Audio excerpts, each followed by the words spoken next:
Salut! Aujourd'hui on se retrouve pour parler de végétarisme et de pourquoi je suis devenue végétarienne. Tout d'abord, la définition de végétarisme. Donc c'est une pratique alimentaire qui exclut toute chair animale, donc que ce soit de la viande ou du poisson, ce qui est différent de pesco-végétariens où eux ils peuvent encore manger du poisson. Je vais d'abord vous parler tout ce qui est un peu équilibre, santé, écologie et tout ça, ce qui a un rapport avec le végétarisme, et je vous parlerai après de mes raisons personnelles. Donc tout d'abord pour l'équilibre nutritionnel, il faut juste faire attention aux protéines. Car une protéine en fait ce sont des acides aminés et il y en a certains qui sont essentiels.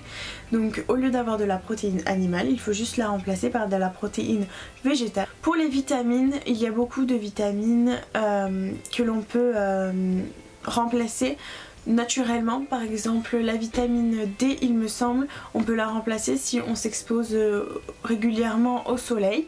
Donc pour ça il n'y a pas besoin de prendre un substitut. La seule vitamine qui a besoin d'un substitut c'est la vitamine B12 qui est seulement apportée par le poisson. Donc pour les pesco-végétariens il n'y a pas de souci. Pour les végétariens en revanche il faut prendre un substitut. Donc c'est des comprimés ou des ampoules. Personnellement je prends une ampoule toutes les semaines. Ensuite être végétarien ça a des avantages donc au niveau de la santé. Alors là je vais lire un petit peu pour ne pas me tromper dans les chiffres. Donc les végétariens et végétaliens vivraient en moyenne 6 à 10 ans de plus que le reste de la population.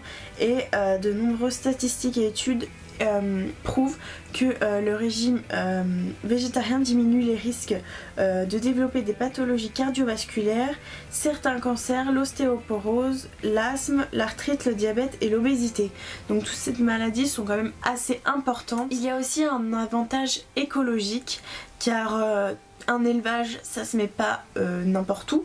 Il faut qu'ils mangent, donc il faut des plaines, il faut des espaces assez grands, du coup il y a beaucoup de déforestation et il y a de la disparition des espèces qui vivaient dans cette forêt. C'est pareil pour la pêche et les chalutiers, il y a beaucoup trop de pêche, il y a une surconsommation, c'est-à-dire qu'il y a beaucoup d'espèces de poissons qui disparaissent. Alors là je lis 90% des grands poissons, donc thon, espadon, etc.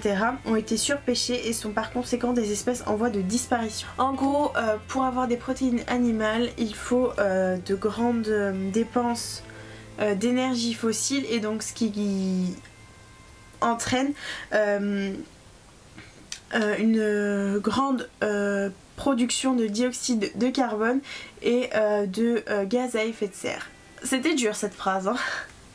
Et donc maintenant je vais vous expliquer pourquoi je suis devenue végétarienne. Donc tout simplement pour moi on n'a pas besoin de tuer des animaux pour vivre. C'est une question à laquelle il faut quand même réfléchir.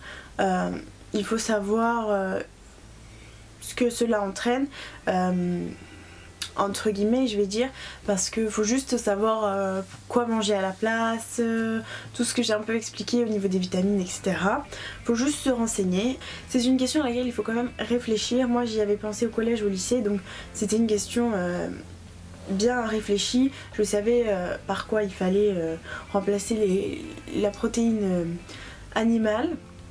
Donc ça allait, mais il faut juste faire attention à ça, donc faut quand même bien se renseigner avant, c'est un conseil que on peut pas, enfin si vous vous dites je vais plus manger de viande, hop mais vous remplacez par rien, vous allez avoir des carences tout de suite et c'est pas ce qu'on recherche, donc faut juste se renseigner avant.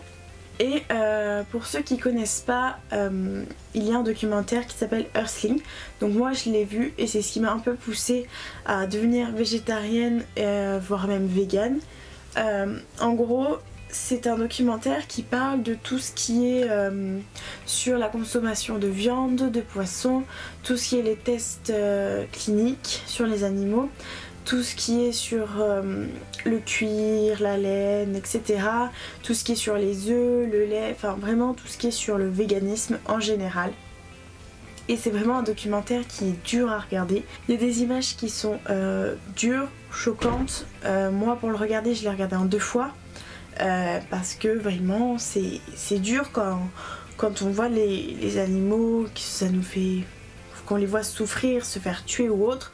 Enfin Certaines personnes sont plus sensibles que d'autres, donc je vous préviens juste, si vous voulez le regarder et que vous êtes très sensible comme moi, préparez-vous un peu quand même. Et c'est vraiment ce documentaire qui m'a donné envie de passer cette étape, d'aller au moins au végétarisme pour commencer. Voilà, je voulais juste voir ça avec vous parce que c'est quand même une part de ma vie puisque je suis végétarienne et que je me dirige vraiment vers le véganisme. Il y aura d'autres vidéos de ce genre sur ma chaîne, donc sur les tests animaux, sur le végétalisme quand je serai entièrement végétalienne. Ça sert à rien que je fasse la vidéo maintenant alors que je mange encore certains produits où il y a du lait, des œufs, etc. dedans.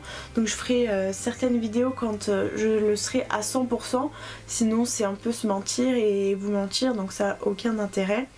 Mais donc voilà, j'espère en tout cas que cette vidéo vous aura plu. Je vous fais de très gros bisous et à la prochaine vidéo.